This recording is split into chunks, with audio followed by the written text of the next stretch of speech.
أنا دكتور خالد وليد، ربان سفينة النجاة إلى شواطئ بكة القدس. I am Dr. Khaled Waleed, the captain of the ship of salvation to the shores of Baka, Jerusalem.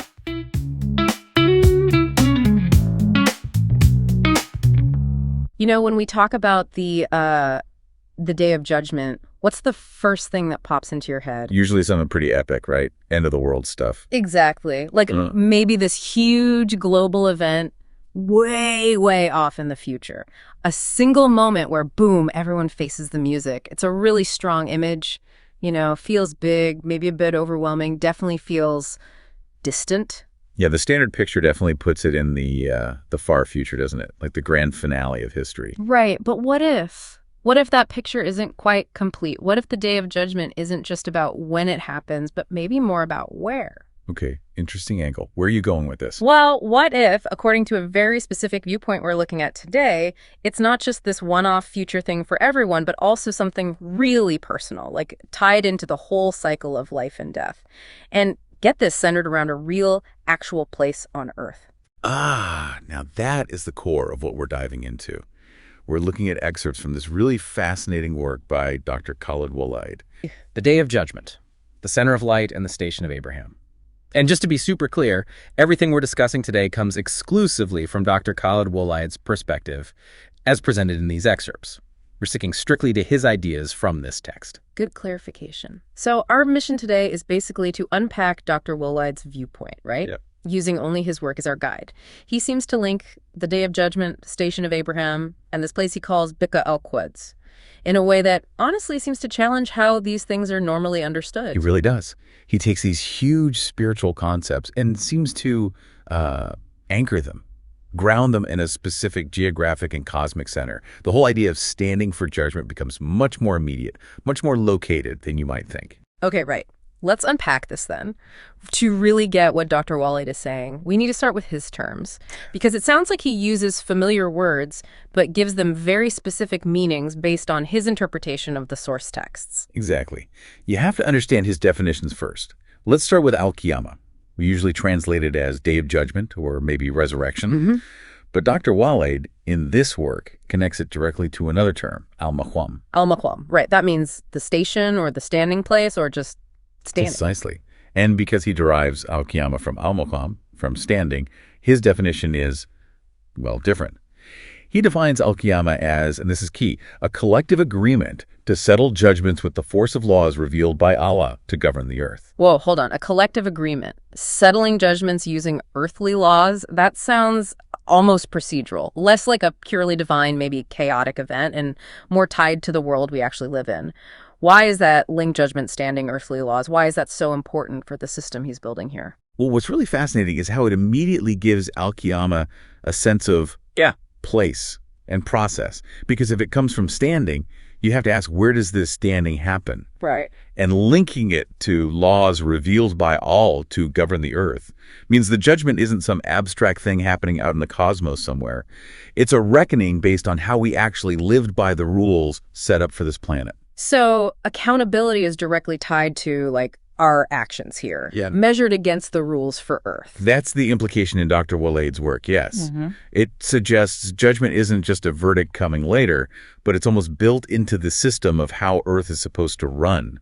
It's about our stewardship, our actions within this specific sphere. Okay, so the standing for judgment is tied to the laws for Earth. And he also connects this to one of the divine names, doesn't he? He does. He brings in al-Qayyum. Now, this is usually understood as the ever-living, the self-subsisting one. Basically the one who sustains everything. A maintainer. Exactly. Dr. Waleed describes al-Qayyum as the creator of everything and the maintainer of all he created. Pretty standard so far. But how does he link al-Qayyum, the sustainer, to al-Qiyamah, the standing for judgment? That seems like a jump. It's a really profound connection he makes in the text. He argues that al-Qayyum, the self-subsisting, and al-Qiyamah, the standing resurrection, one act in essence and in the cosmos. What act? Yeah. According to Dr. Waleed's interpretation here, the very power that keeps the universe going, al-Qayyum, is inherently linked to the need for this standing, for al-Qiyamah. It's not like judgment is a separate thing the sustainer decides to do later. The act of sustaining itself demands accountability. The creation has to stand before the one who maintains it. Okay, so judgment isn't like an add-on feature. It's fundamental to how creation works, according to this view. part of the cosmic wiring almost. That seems to be precisely the implication from Dr. Waleed's reading presented here. The existence we have, sustained by Al-Qayyum, automatically involves the standing that is Al-Qiyamah. It really folds the whole process of judgment right into the fabric of reality, doesn't it? It does. It makes Qiyamah feel less like something happening to us from the outside at the end and more like an intrinsic part of being sustained by the divine. The fact that we are sustained means we have to stand accountable. The relationship between the sustainer and the sustained inherently involves it. These definitions, they really are building blocks for a different kind of picture. They're all connected, and there's this sense of tangibility with the standing. Yeah. Which leads us right to the next big piece. The physical place where Dr. Waleed says all this standing and judging is actually centered, and this is where it gets really specific, maybe even controversial. Yeah, this is probably the most, let's say, distinctive claim in the source material we're looking at. Dr. Waleed pinpoints a very exact location for where these huge cosmic and spiritual things are anchored. He says, and I'm quoting loosely from the sense of the text, the specific station for Earth can only be at its earthly throne, which is the sacred house, the Kaaba, in Beka al-Quds, Beka of holiness, meaning the station of Abraham, the center of Al-Qiyamah. Okay, let's just pause there because that's a lot. He's saying the Kaaba and the station of Abraham and the absolute center of Al-Qiyamah are all located in one specific place, Beka al-Quds. He's identifying Beka al-Quds as the single hub for all of this. That's the assertion, yes. Yes. And Dr. Waleed himself points out in the text how significant he believes this is. He mentions that this specific connection, identifying this location as the center, has been overlooked by people for long centuries. So he's not just saying, here's an idea. He's framing it as uncovering something lost, a forgotten truth about where the real center is. That's definitely the tone. It's presented as a clarification, maybe even a correction, of a fundamental misunderstanding that he says has lasted for ages. Beka al-Quds. Okay. What more does the source say about this place? What's its identity, its symbolism? How does Dr. Waleed describe it? It's described using some really powerful imagery. It's called the illuminated city, which suggests, spiritual light guidance pouring out from it. Like a beacon. Yeah. And a symbol of Allah's cosmic grandeur, meaning it somehow reflects God's vastness right here on earth. It's called his sacred sanctuary, obviously marking it as super holy. Yeah. And maybe the most striking part. It's stated to be directly connected to the celestial throne. Wow. An actual physical place on Earth connected directly to the celestial throne. That's a huge claim. It makes it sound less like just an important spot and more like a doorway or an access point between our world and the highest divine reality. That's certainly the way the source gives it. And the text really hammers home the need to connect to it. It says something like, everything must be connected to the centrality of light, Beka, the ark of salvation, so that we never go astray from it. Our ark of salvation, center of light. It sounds like staying connected to this place isn't just recommended, it's presented as essential for staying on the right path. Like it's the spiritual compass for humanity. That's the strong implication from the source, yes. Yeah. Lose that connection and you're adrift. And it's interesting, the source actually uses a few different names for this one central spot. Right. I noticed that. It seems like it uses them interchangeably, maybe to show they all point to the same reality. I think that's the idea. The source calls it Dar al-Salam, the abode of peace. And the text explicitly says Dar al-Salam is Jerusalem. Okay, so Dar al-Salam equals Jerusalem in this text. Yes. And it also uses the names Beka and Al-Quds. So, putting it all together, according to Dr. Waleed's specific framework in this work we're examining, Dar al-Salam, Jerusalem, Beka, and Al-Quds are all names for the same single location. This is the fixed center of light, where he says the Kaaba and the station of Abraham are found, and it's the ultimate center for Al-Qiyamah. This equation, Beka al-Quds, is Jerusalem, and that's where the Kaaba and station of Abraham are, is a really core assertion here. That specific identification, wow, Beka al-Quds is Jerusalem, and that's the site of the station of Abraham and the heart of Al-Qiyamah. That's definitely not the mainstream understanding, is it? It puts enormous theological and cosmic weight right onto that specific piece of geography. Absolutely. If you connect this to the bigger pictures he's painting, Dr. Waleed's work, as presented here, is essentially saying that the ultimate spiritual processes, judgment, divine order, accountability, aren't just floating around abstractly. They are physically grounded, anchored to one particular spot on earth. And according to this source, that spot is Beka al-Quds, which he identifies as Jerusalem. It's the primary node, the main hub, Truly fascinating stuff. So this location is absolutely key. And right at the heart of it, according to Dr. Waleed, is the Station of Abraham. What does the source tell us about the station itself? What is it really in this framework, and why is it so important? Well, Dr. Waleed is careful to define it first by what it's not, based on his reading. He quotes the source, strongly rejecting the idea that it's just a mere lowly stone impression, as the foolish claimed. Okay, so it's definitely not just that small structure with footprints we usually see associated with the Kaaba in Mecca. It's presented as something much more significant than a relic. Exactly. According to the source material we have, its real nature is way deeper and more functional. It's called the Station of Those Who Stand for Allah. That implies it's intrinsically about devoted worship, about aligning yourself correctly with God. A place of standing. Again, that word. Yes, standing. And it's the place entered for prayer. And here's the crucial bit. The source states with absolute certainty that the Station of Abraham is certainly inside the Kaaba, the sacred house. Inside, wait. The common understanding places the Maqam Ibrahim, the Station of Abraham, as a distinct structure outside the Kaaba building itself, right, near the eastern side. That is the common understanding, yes. But Dr. Waleed's work, based on these excerpts, presents a very different interpretation. It explicitly locates the true Station of Abraham within the Kaaba structure itself, which, remember, he places in Beit al-Quds, Jerusalem. Okay, that's a huge divergence. Does the source offer justification for putting it inside? Yeah. It does. It leans on specific Quranic verses to argue this point. It brings up Surah Al-Baqarah, verse 125, which says, "And take from the Station of Abraham a place of prayer.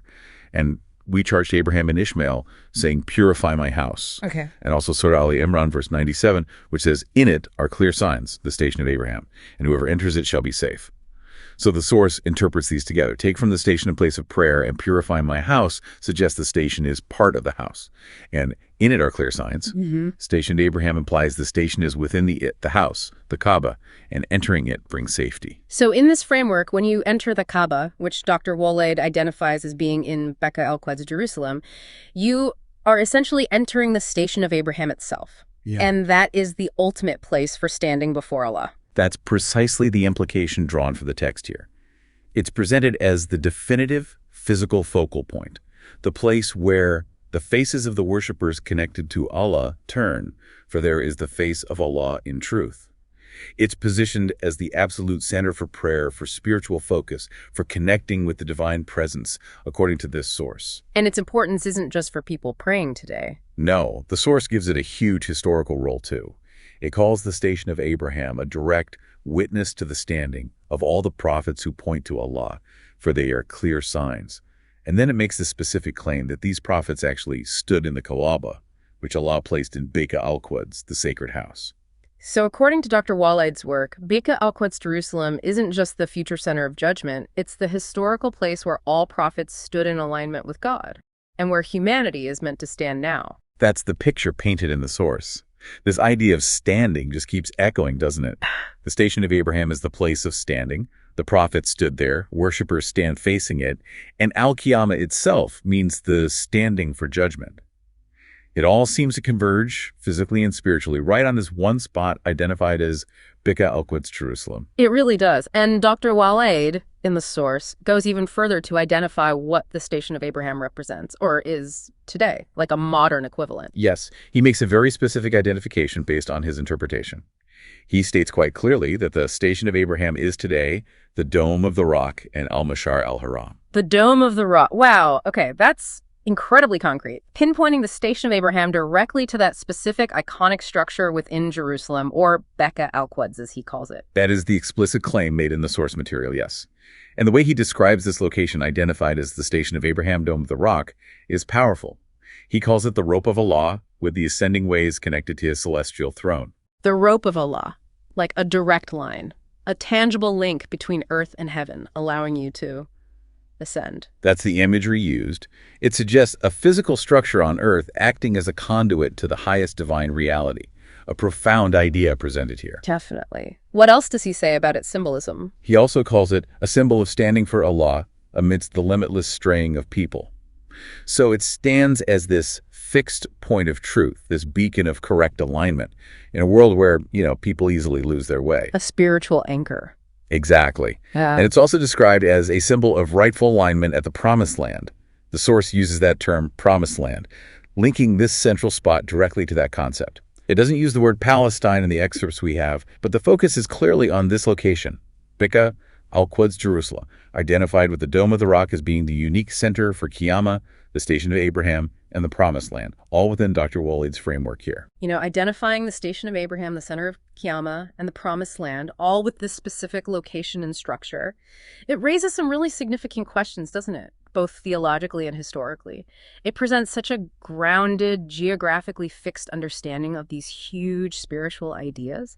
It moves so far away from views where the station might just be that stone marker, or Qiyamah is purely abstract and non-local. It ties these profound spiritual realities directly to a piece of land with such intense history and significance. It really does.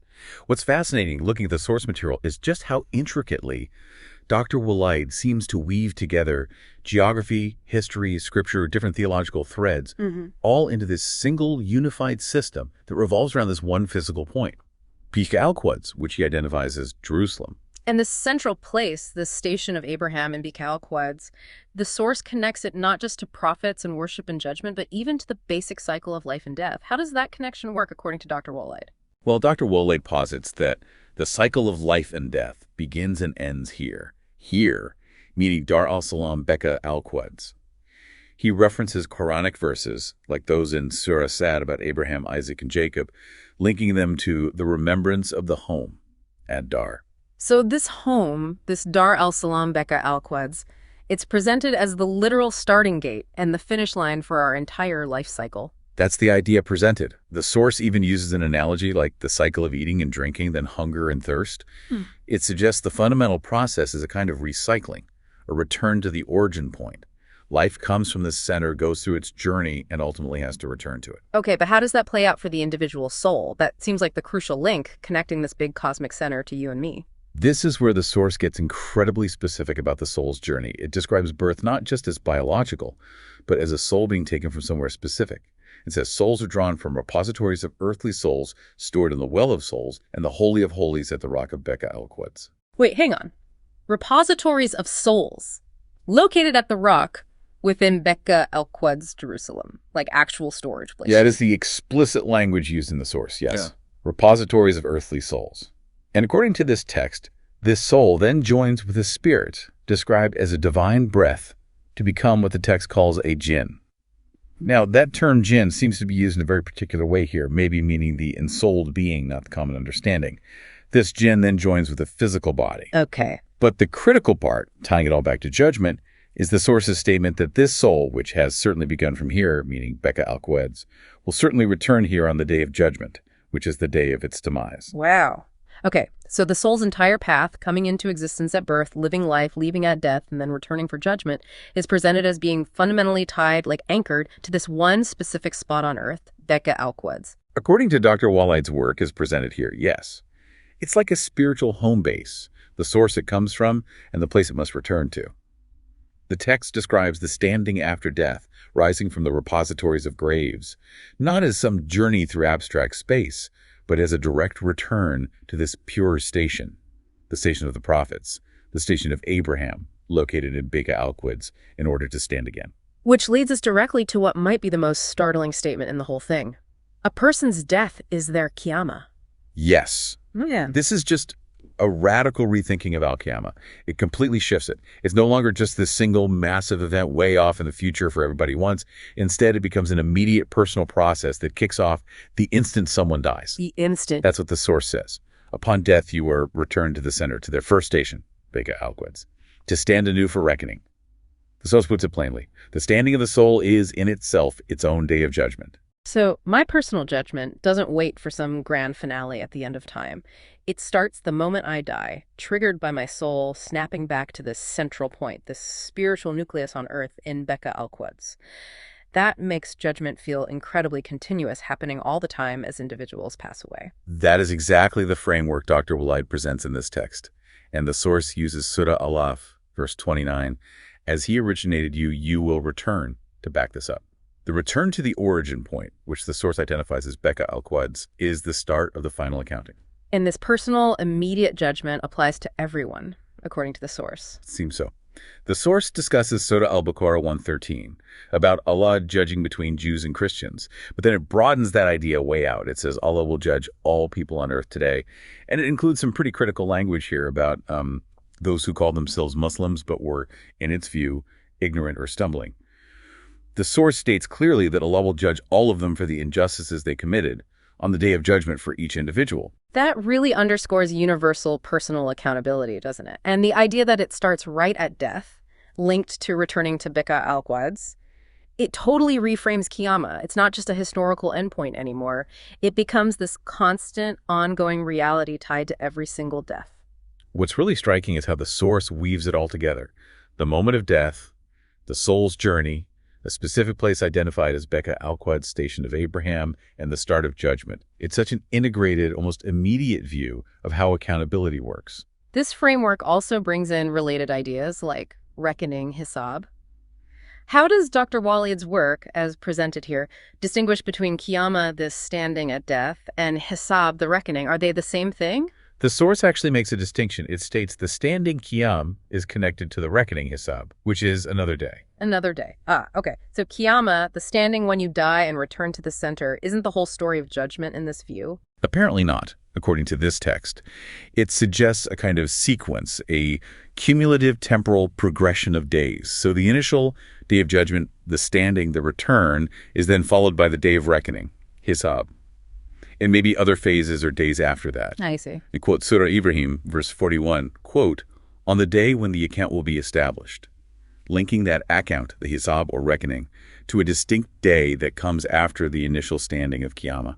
Okay, so maybe we can think of Al-Qiyamah as the arrival, the standing at the center right after death, and then hisab is the detailed review, the accounting of your deeds, which unfolds on a subsequent day or phase. That seems to fit the way the source describes these different days, making up the whole judgment process, a process that begins with that individual Qiyamah triggered by death and the return to Beka al-Quds. The source also mentions the idea of standing before the Lord more generally, right? Yes, it refers to verses like Surah Al-Mutaffifin, verse 6, the day when mankind will stand before the Lord of the worlds. And the source connects this back to the core idea. Just like you stood in life by doing what Allah commanded, fulfilling your duties, you will also stand later to present your record. The standing in life, through obedience, mirrors and leads up to the standing for judgment. And even the angels and spirits, the standing is also tied to this central place. Apparently so. The source quotes Surah An-Naba, verse 38, the day the spirit and the angels will stand in rows. And then immediately emphasizes that this spiritual standing is precisely connected to Bika al-Quds and the station of all prophets. Wow. So even the alignment of the spiritual world happens in relation to this specific earthly cosmic center. That really makes Bika al-Quds, as Dr. Waleed describes it, the absolute linchpin for, well, everything. Earthly life, death, judgment, history, even the spiritual realms. It's presented as the ultimate central hub, yes, for pretty much all process across time and existence, according to this source. And one last piece. The source talks about remembrance, dik, and connects that directly to Dar al-Salam, Bika al-Quds as well. It does. It quotes verses from Surah An-Am, like 126 and 127, which talk about the home of peace, Dar al-Salam, being shown to those who remember and follow the straight path. So is it saying that consciously remembering this specific place, Bika al-Quds, Dar al-Salam, actually has spiritual benefits, that it leads you somewhere? According to the source, absolutely. It says that remembering this abode and the cycle of life connected to Bika al-Quds leads you to appreciate angels and mercy and helps you enter the circle of the Creator's mercy. The source makes the link explicit. Remembrance is connected to Dar al-Salam, Bika al-Quds. So it's not just thinking about it intellectually. The implication is that remembering this specific geographical and spiritual center is a practice, a way to align yourself spiritually, maybe find divine mercy, get into God's good graces, a spiritual exercise tied to a physical place. That seems to be exactly what the source is suggesting here. It gives geographical remembrance a direct spiritual consequence. Okay, let's try to pull these threads together. Dr. Khaled Waleed's work, at least in these excerpts we've looked at, paints this really unique and interconnected picture. He seems to redefine Al-Qiyamah fundamentally. Yeah, it's not just some far-off doomsday. It's presented as an immediate, individual standing that happens the moment you die. And the absolute core of this whole system, life, death, judgment, history, prophecy, is this one specific physical place he calls Beka al-Quds, which he identifies as Dar al-Salam, Jerusalem, the true location of the Kaaba, and the real functional station of Abraham. Right, and he argues your judgment starts the moment you die, because your soul returns right back to that central point, Bika al-Quds, this kind of spiritual nucleus on earth that's somehow connected right up to the celestial throne. And he even pinpoints the station of Abraham today, according to the source, as being the Dome of the Rock and Al-Mashar al-Haram, presenting that structure within Bika al-Quds, Jerusalem, as the fixed center of divine light, the ark of salvation, the essential connection point for humanity. It's a remarkably detailed and geographically specific cosmology he lays out. So why should you, listening right now, care about this deep dive into Dr. Waleed's specific perspective? Well, I think this viewpoint, drawn only from the source material provided, really challenges how we usually think about time and space when it comes to these ultimate spiritual questions. It takes these huge ideas, judgment, the soul's journey, and grounds them, anchors them, in a specific place with so much history and meaning, according to the source. What's really fascinating, I think, is just how much it reinterprets things. It pushes you to reconsider the soul's origin, its destiny, how it connects to the physical world, and maybe how immediate our accountability really is. It makes you ponder the possibility presented by this source that a single spot on Earth could hold such immense cosmic significance. Yeah, it presents a picture where the Day of Judgment isn't some abstract future event, but a personal reality that starts at death, tied umbilically to a place you could theoretically point to on a map. It makes the whole journey of life, death, and judgment a return to a single fixed point. This particular viewpoint, as Dr. Khaled Waleed presents it in these excerpts, certainly gives us a lot to think about, doesn't it? Regarding some really profound aspects of existence. Absolutely. And it leaves us with a pretty big question to chew on. If, according to Dr. Waleed's view here, a person's death is their qiyamah, their personal standing, and they return immediately to this earthly center in Bika al-Quds to begin their reckoning, well, what does that imply about the soul's state between that individual standing and any later, perhaps collective day of reckoning that the source also hints at? Is there an interim state? And maybe more practically, how does this understanding that your accountability kicks in immediately upon death tied to this specific center? How does that change the weight and meaning of everything you do during your life? That's definitely something to keep exploring based on this really thought-provoking material from Dr. Khaled Waleed. أنا دكتور خالد وليد ربان سفينة النجاة إلى شواطئ بكة القدس. I am Dr. Khaled Waleed, the captain of the ship of salvation to the shores of Baka, Jerusalem.